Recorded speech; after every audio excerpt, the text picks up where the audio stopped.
ሃሎ ጋይስ እንዴት ናችሁ? ዛሬ ላወራችሁ የፈለግኩት ሁሉም ነገር ህይወታችን ላይ የሚሆነው እያንዳንዷ ነገር በምክንያቱ ነው የምትሆነው እንጂ ያለ ምክንያት አይደለም የምትሆነው። ምን ማለት ነው? ለምሳሌ ያክል ቀናችን የተመታ ቀን ቢሆን ቀናችን የሚያስጠላ ቀን ቢሆን ወይም ደግሞ የምንፈልጋቸው ነገሮች የበለጠ እያልሆኑ ከሆነ ያ ነገር የሚሆነው በምክንያቱ ነው።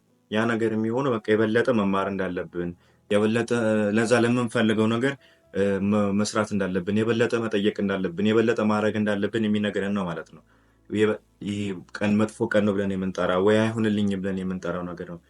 ጥሩ ቀን ነው ብለን ደግሞ የምናስበውበት ከሆነ ደግሞ የበለጠ ደስተኛ እንሆናለን። ወደ ህልማችን በጣም እየቀረብን በሄድን ቁጥር ደግሞ የበለጠ ደስተኛ እንሆናለን።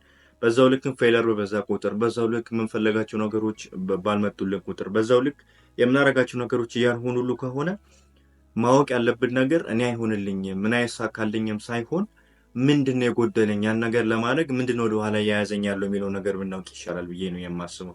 ምክንያቱም እዚች ዓለም ላይ ስንኖር ሁሉም ነገር ሀፕን የሚሆነው ፎር ኤ ሪዝን ምክንያት ነው። መጥፎ ቀን ከሆነ የበለጠ መማር እንዳለብን ይነግረናል። ጥሩ ቀን ከሆነ ደግሞ የበለጠ ደስተኛ እንድንሆን ይነግረናል ማለት ነው። ስለዚህ የምናደርጋት እያንዳንዱ አክሽን ኮዝ አላት። ያቺ ኮዝ ደግሞ ኢፌክት ይዛ ትመጣለች ማለት ነው።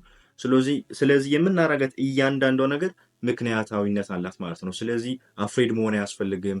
ይህ ነገር አልሰራልኝ ለእኔ አይሆንልኝ ማለት ሳይሆን ያለብን የምናደርጋት እያንዳንዱ አክሽን ፎር ኤ ሪዝን ነው። መጥፎ ቀን ካለ ያ መጥፎ ቀን እንደሚያልፍና ያ መጥፎ ቀን ደግሞ የበለጠ ደግሞ እኛ ከሰራንበት ጥሩ ነገር ይዞልን እንደሚመጣ፣ ጥሩ ቀን ካለን ደግሞ የበለጠ ደግሞ ደስተኛ እንድንሆን ያደርገናል ማለት ነው። ስለዚህ አፍሬድ መሆን አያስፈልግም፣ መጨነቅ ምናምን ዲፕረስድ መሆን አያስፈልግም ማለት ነው። እዚች ዓለም ላይ ስንኖር ሁሉም ነገር ሀፕን የሚያደርገው ፎር ኤ ሪዝን ነው። የፈለገ ነገር ብሉት፣ ዲዛስተርም ቢሆን የትኛውም ነገር ቢሆን ፎር ኤ ሪዝን ነው የሚሆነው።